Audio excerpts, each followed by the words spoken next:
56 साल कांग्रेस ने शासन किया, एक भी चीज को गिरवी नहीं रखा, एक भी चीज को। न भारत पेट्रोलियम गिरवी रखा, न एयरपोर्ट गिरवी रखा, न रेलवे को गिरवी रखा, न लाल किले को गिरवी रखा, न बैंक को गिरवी रखा, न LIC को गिरवी रखा। लेकिन 6 साल के शासन काल में एयरपोर्ट को गिरवी रखा, लाल किले को गिरवी रखा, रेलवे को गिरवी रखा, LIC को गिरवी रखा और विदेश बैंक का 75,000 करोड़ रुपया वो भी लिया। 48 गुना विदेशी बैंक का भारत के ऊपर कर्जा बढ़ा है भारतीय जनता पार्टी। ये क्यों नहीं इस घोषणा पत्र में दिया है? ये भी देना चाहिए ना।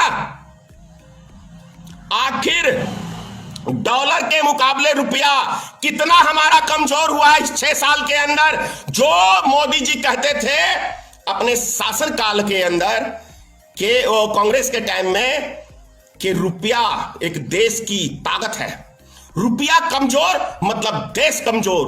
तो सबसे ज्यादा 70 साल के रिकॉर्ड में सबसे ज्यादा रुपया की कीमत कमजोर हुआ है नरेंद्र मोदी की सरकार में। तो देश की साख बढ़ी या घटी, ये क्यों नहीं बोले आप? ये JP नड्डा जी आपको बोलना चाहिए था।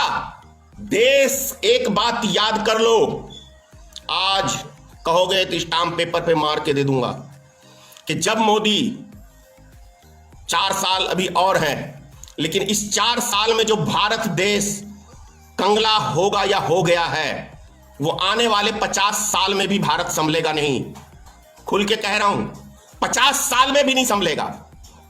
क्योंकि गोबर दिमाग में भरा हो तो देश कभी नहीं चलेगा, हिंदू मुसलमान दिमाग में भरा हो तो देश कभी नहीं चलेगा, कभी नहीं चलेगा। यही देश नहीं, दुनिया के किसी भी मुल्क की बात कर रहा हूं।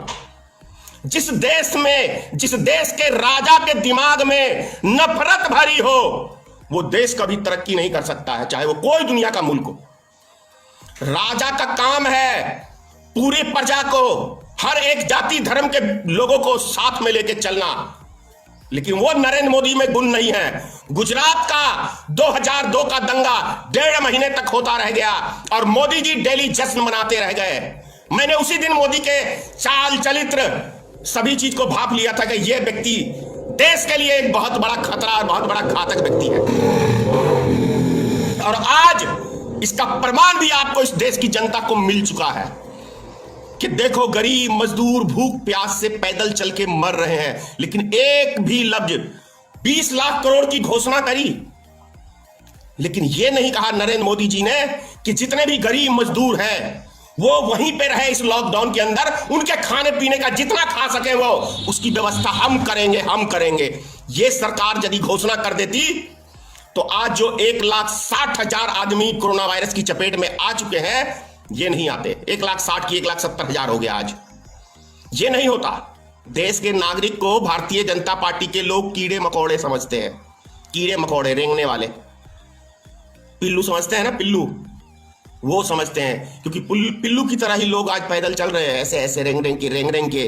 और ये भारतीय जनता पार्टी के लोग शाम को जश्न मनाते हैं, ऐश मौज लेते हैं। थोड़ा सा देखते हो किसी के चेहरे पे थोड़ी भी उदासी इस देश के जनता के प्रति, थोड़ा सा भी, इतना खुश होकर ये टीवी चैनल के ऊपर बैठते हैं जैसे कि इन्होंने कोई जंग जीत ली हो। JP नड्डा साहब, भारतीय जनता पार्टी के राष्ट्रीय अध्यक्ष, क्या घोषणा पत्र लेके आए हैं आज मीडिया के बीच में बेशर्म की तरह? ऐसा कौन सा तीर मार दिया भाई? कौन सा देश का कामकाज चल रहा है जो आप घोषणा पत्र लेके आज बेशर्म की तरह बैठ गए मीडिया के बीच में? ऐसा कौन सा जंग जीत लिया है भारतीय जनता पार्टी ने, जरा बताएंगे? क्या गरीब मजदूरों को मार के ये जंग जीत लिया है? गरीब मजदूरों को बेरोजगार बना के जंग जीत लिया है? देश की अर्थव्यवस्था चौपट करके जंग जीत लिया है? क्या भारत डटा हुआ है? बड़ा आश्चर्य लगता है भाई इनके तो। बड़े मियां तो बड़े मियां, छोटे मियां सुभान अल्लाह, छोटे मियां सुभान अल्लाह। इनके तो राष्ट्रीय अध्यक्ष भी वैसे ही हैं। ऐसा लगता है किसी के पास कुछ है ही नहीं, जो मन में आया चले आते हैं टीवी चैनल पे आलतू फालतू की बकवास करने। कौन सा ऐसा जरूरत था प्रेस कॉन्फ्रेंस करके और अपनी उपलब्धि गिनाने का?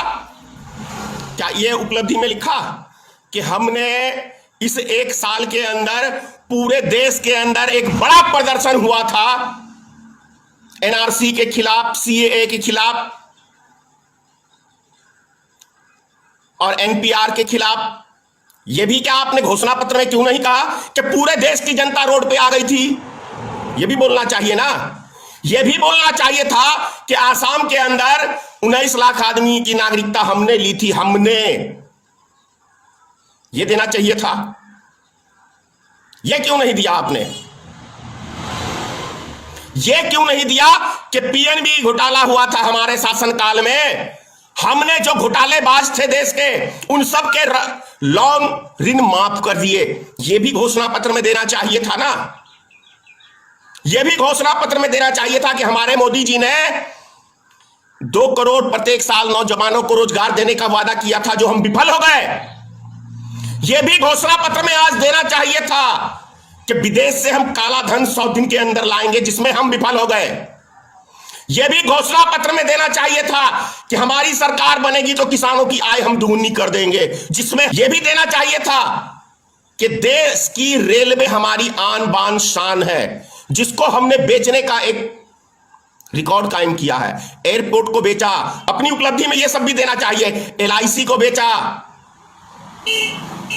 बैंक को बेचा, लाल किले को बेचा, एयरपोर्ट को बेचा, भारत पेट्रोलियम बेचा।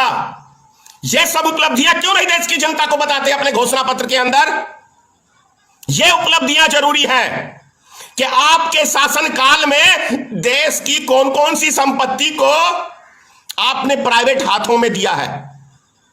जिस लाल किले से खड़ा होकर 15 अगस्त के दिन माननीय प्रधानमंत्री जी भाषण देते हैं, उस लाल किला को गिरवी रखने का काम आपने किया। ये उपलब्धि नहीं बतानी चाहिए?